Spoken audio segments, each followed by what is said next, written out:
2010년 독일 베를린. 할머니 집 근처에서 놀다가 연못에 빠진 3살 폴 에이크. 몇 분 만에 구조된 에이크는 의식을 잃은 채 급히 병원으로 옮겨졌지만 에이크의 심장은 뛰지 않았습니다. 심정지 환자의 경우 보통 5분을 골든타임으로 보는데요. 하지만 3시간 가까운 심폐소생술에도 에이크의 의식은 돌아오지 않았습니다. 저 말이 몇 분이지 사실 물에 빠진 상태에서 몇 분은 살아나도 뇌가 다 죽기 때문에 굉장히 힘들어요. 그게 저 골든타임이라고 그러는 거죠. 네. 3살에 몇 시간 지났으면 이거는 뭐 가망이 없다고 봐야 되지 않을까요? 자, 그런데 병원에 도착한 지 3시간 18분이 지난 시각 의료진들은 에이크가 뇌사 상태에 빠졌다고 판단해 심폐소생술을 포기하려고 했는데요. 그때 기적적으로 에이크의 심장이 다시 뛰기 시작했습니다. 와, 돌아왔다는 거 아니에요, 의식이. 심장이 3시간 정지할 수 있어요? 3시간 정지면 일단 뇌가 다 망가지지 않나요? 피가 공급이 안 되잖아. 산소가 안 들어가면? 자, 심정지 환자의 생존 퇴원율은 약 5%. 보통 심정지가 5분 이상 경과되면 뇌 손상이 발생. 그러니까. 하지만 에이크는 심정지가 3시간 이상 지속됐는데도 불구하고 다시 깨어났을 때 뇌 손상 징후가 전혀 나타나지 않았다. 야, 이거는 뭐 과학적으로 말이 되는 건가? 이거는 기적이네, 진짜. 기적이다, 기적. 자, 그리고 의식을 되찾은 에이크는 놀라운 말을 꺼냈습니다. 어떤 문으로 들어갔더니 에이미 증조 할머니가 있었어요. 근데 빨리 엄마 아빠한테 돌아가라면서 저를 다그쳤어요. 뭐야, 이런 거 진짠가 봐. 진짜지, 이거는 믿어야지. 증조 할머니를 만났다며 에이크가 태어나기도 전에 돌아가신 증조 할머니의 이름은 물론 인상착의까지 자세하게 설명한 겁니다. 참, 진짜 너무. 본 적도 없는 할머니. 본 적이 있어도 3살이 어떻게 그걸 얘기해. 아니, 인상 차이까지 말했으면 진짜 아니야. 진짜 찐이지. 에이크가 정말 사후세계에 다녀왔는지는 알 수 없지만 죽었다가 다시 살아난 것은 과학적으로도 설명할 수 없는 기적이 분명하지 않을까요?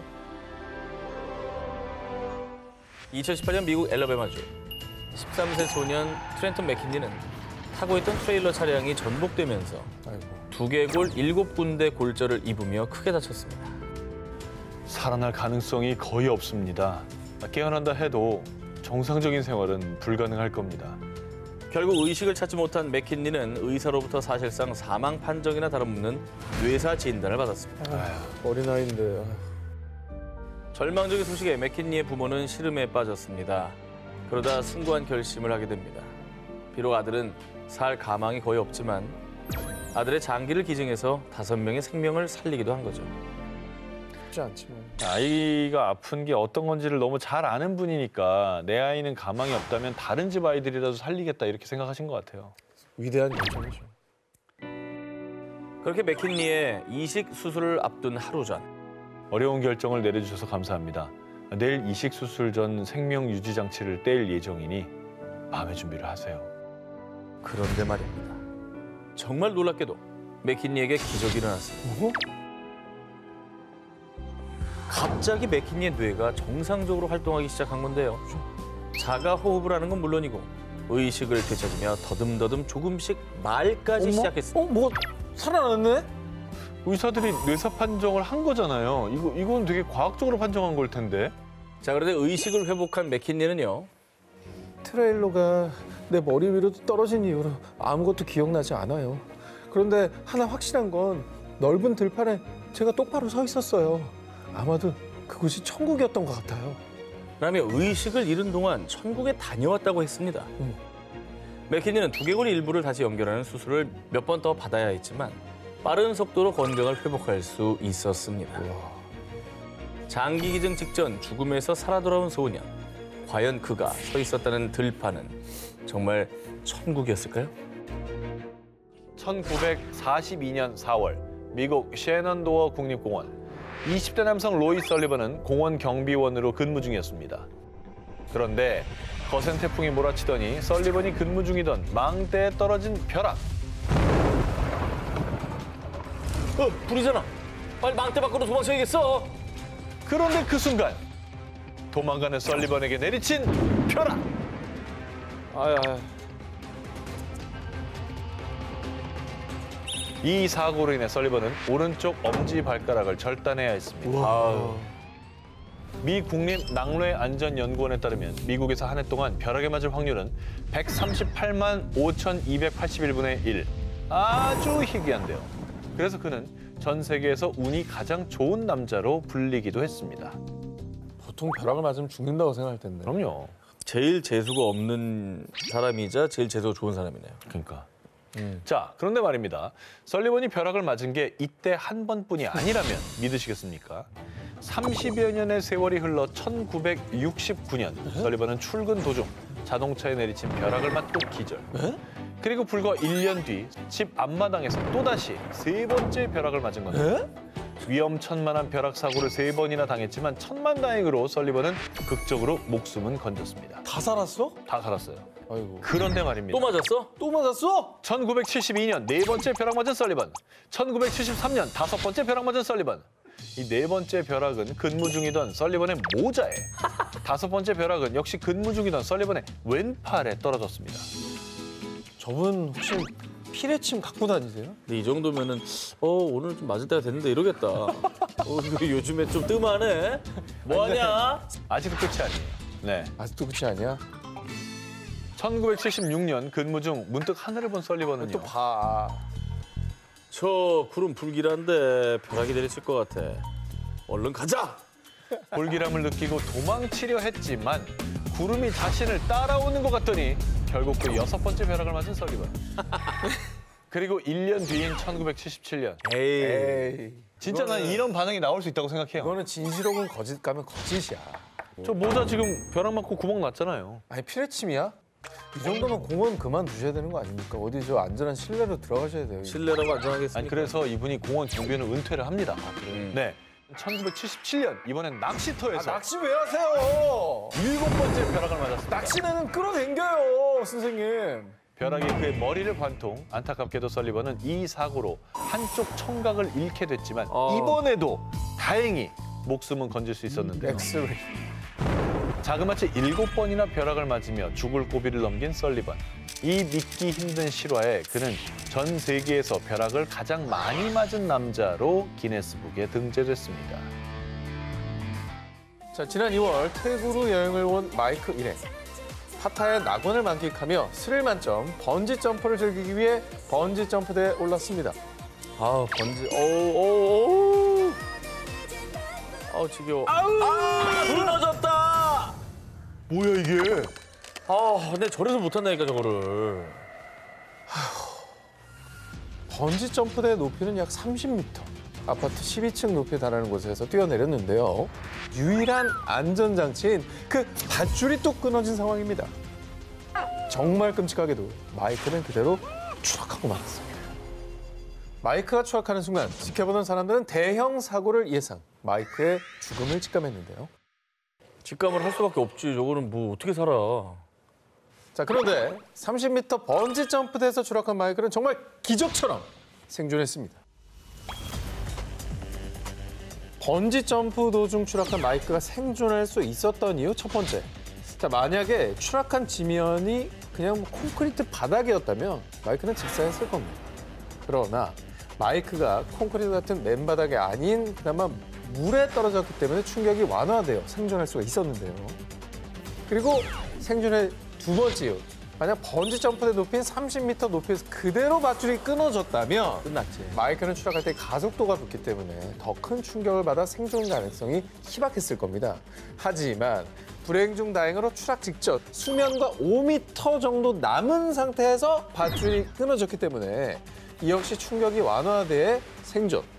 그리고 마지막 세 번째.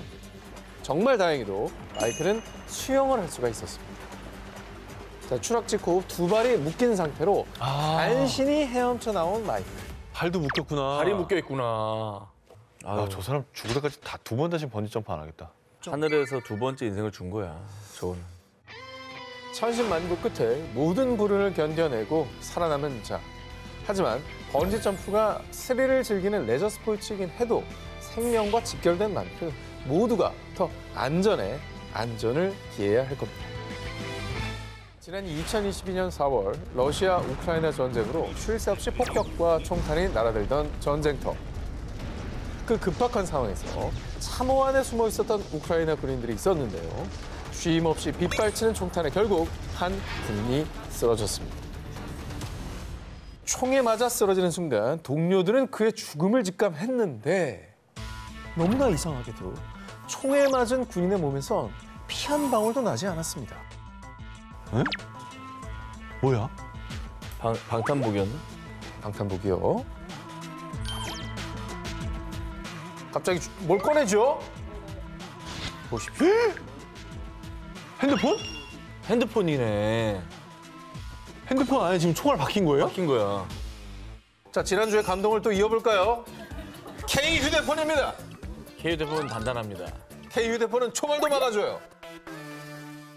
자, 총탄에 박힌 곳은 군인의 몸이 아닌 그가 소지하고 있던 휴대폰. 당시 휴대폰은 케이스와 전면 유리가 파손됐지만요. 만약 이 휴대폰이 아니었다면 그 군인분은요, 자칫 사망할 수도 있었던 상황. 하지만 휴대폰이 총탄을 대신 맞아준 덕분에 충격을 완화해서요. 이 군인은 부상 하나 입지 않고 생존할 수 있었던 겁니다. 이 절묘한 상황을 접한 누리꾼들은 우리 중조 할아버지도 주머니 속 동전 덕에 목숨을 구하셨다고 그랬는데 이제 시대가 변해서 휴대폰이 사람을 살렸네. 그 와중에 배터리가 폭발하지 않은 것도 정말 다행이다. 저 군인 진짜 운이 좋았어. 라며 놀라워했는데요. 케이스 안 씌웠어도 뚫렸을 수 있겠다. 그렇죠. 그지? 그러니까 뭐 모든 게 다 우연이죠. 뭐. 저 왼쪽 주머니 넣었으면 맞은 거 아니야? 맞죠. 그렇지. 정말 신의 가호가 존재한다면 이런 일을 두고 말하는 거 아닐까요? 2022년 10월 미국 워싱턴주. 늦은 밤 누군가 급하게 대문을 두드리는 소리에 집주인은 조심스럽게 문을 열었습니다. 살려주세요. 남편이 절 죽이려고 해요. 다급히 도움을 요청하는 낯선 여성. 그녀는 얼굴과 발목이 테이프에 결박된 상태였고 온몸은 피와 흙으로 뒤덮여 있었습니다. 아우. 믿기 힘들지만 그녀는 무덤에서 막 살아 돌아온 상황이었습니다. 무덤 파헤치고 났다고? 무슨 소리예요, 그게? 피해 여성은 인근에 거주하는 A씨였는데요. 자, 몇 시간 전 A씨는 별거 중이던 남편 B씨와 부부싸움을 했는데 흥분한 남편이 A씨를 무자비하게 폭행. 아휴. 너한테 돈을 주느니 차라리 죽여버리겠어! 인적이 드문 숲으로 A씨를 끌고 가 정말 끔찍하게도 흉기로 수차례 찌른 겁니다. 아, 미쳤나 봐. 그리고는 남편은 파놓은 구멍에 A씨를 밀어넣고 흙을 덮어 그녀를 생매장했습니다. 되게 고통스럽게 죽이려고 그랬네. 이거는 살해하려고 작정한 건데 그렇죠. 어떻게 그럴 수가 있냐. 살인미수지, 저건. 그냥 생매장한 것도 아니고 칼로 찌른 뒤에 이거를 일을 저질렀어요. 그러니까 이대로 나중에- 죽는구나 싶었을 거 아니야. 그럼요. 어떻게 또- 나온 거야? 생매장 당한 그녀의 목숨을 살린 생명의 은인은 다름 아닌 A씨 자신이었습니다. A씨는 흉기에 당한 고통뿐만 아니라 온몸을 짓누르는 무거운 흙더미 때문에 숨조차 제대로 쉬기 힘들었는데요. 그녀 앞에 들이운 죽음의 그림자. 그렇게 A씨는 점점 힘이 빠지고 숨소리도 점점 희미해져 가는 듯 했지만 아니야, 난 이대로 죽을 수 없어. 어떻게든 살 거야. 땅속에서 테이프에 결박된 손으로 조금씩 흙을 파헤치기 시작했습니다. 하지만 아무리 흙을 파헤쳐 봐도 빛은 보이지 않았는데요. 멀쩡한 몸으로 들어가도 흙 파내고 나오기 힘든데 지금 피를 많이 흘린 상태잖아요. 정말 무덤에서 나가지 못하면 결국 죽을 것이다. 이런 공포가 있지 않았겠어요? 그렇습니다. 파묻힌 자리가 그냥 무덤이 되는 거잖아요. 그렇지. 하지만 A씨는 삶의 끈을 놓지 않았습니다. 몇 시간 동안 악착같이 흙을 파낸 결과 A씨는 스스로 무덤을 파헤치고 나왔습니다. 에이? 어떻게 나왔냐? 초인적인 힘이 나왔나 보다. 그렇게 죽음의 구렁텅이에서 스스로 빠져나온 A씨는 남편과 마주치면 이번엔 정말 죽을지도 모른다는 두려움에 떨며 조심스럽게 발길을 옮겼는데요. 그렇게 만신창이가 몸을 이끌고 30분을 헤맨 끝에 A씨는 한 주택에 도착. 집주인의 도움으로 경찰에 신고할 수 있었고요. 남편의 살해 위협에서 겨우 간신히 목숨을 건질 수 있었습니다.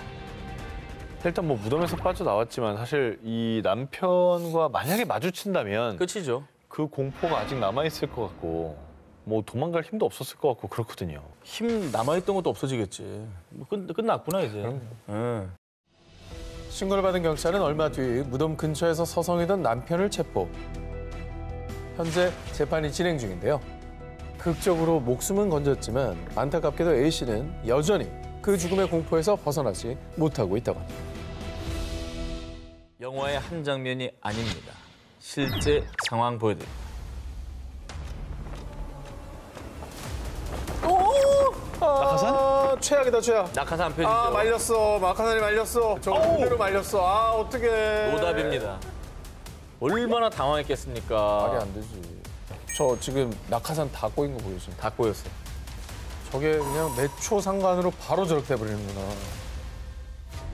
지난 2022년 여름 스페인 피레네 산맥. 평소 고개 비행을 즐기던 패러글라이더 케빈 필립은 그날도 어김없이 약 800m 상공에서 몸을 뒤집는 묘기를 시도했습니다. 그러던 그때 필립을 덮친 거센 난기류. 돌풍으로 인해서 캐노피와 연결된 줄이 손쓸 새도 없이 마구 엉키기 시작했고요. 필립은 바람에 휩싸인 글라이더를 원상복구하려고 수차례 시도했지만 오히려 그럴수록 줄은 더욱 미친 듯이 엉켜서 필립의 몸을 완전히 감싸버리고 말았습니다. 통제불능의 상태가 된 필립, 살기 위해 발버둥 치는 그 순간에도 지상까지는 50m, 40m, 30m. 순식간에 몸은 땅으로 곤두박질 치고 있었습니다. 주제가 주제인지라 진짜 다행이긴 한데 어떻게 된 거야? 저게 우리가 이 화면을 보니까 어떻게 됐는지 보이지. 저위서 줄이 어떻게 엉킨지 보이냐고. 판단이 안 되지. 뭘 보여야 할 거 아니에요. 내가 보여야 그걸 풀지. 못 풀어 저거. 저기 그게 이러고 있는 거야, 이렇게. 저대로 추락이야. 점점 다가오는 지면. 아니, 그것은 죽음이었습니다. 어떻게 살았지? 이대로면 목숨을 잃을 게 뻔한 상황.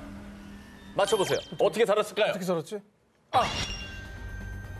그 방법밖에 없어. 뭐요? 나무에 걸렸어. 나무가 어디 있습니까? 나무 없어? 나무 산맥이라며. 민둥산이에요. 아, 민둥산이야? 보조 낙하산. 보조 낙하산. 틀렸습니다. 자, 이렇게 죽음의 위기에 봉착한 필립. 그런데 오늘은 죽을 날이 아닌가 봐요. 감사합니다. 감사합니다. 천신만고 끝에 필립은 무사히 생존할 수 있었습니다. 뭐야 어떡해. 펴졌어? 왜? 펴졌네. 펴졌어. 아, 하나가 있었네. 제가 맞네 보조 낙하산. 보조 낙하산이 아니죠. 그럼 뭐예요? 서브죠. 저 외국이잖아요. 외국은 보조란 말 안 써요. 내가 잘못했네. 서브라고 SUV를 아이고. 썼어야 돼요. 아 그래요. 안전지대를 벗어나는 순간 더 이상 목숨은 보장되지 않는데요. 그런데 필립이 안전지대를 통과하기 고작 단 1초 전 필립은 극적으로 비산 낙하산 끈을 발견. 지체 없이 잡아당겨서 살아남을 수 있었던 겁니다.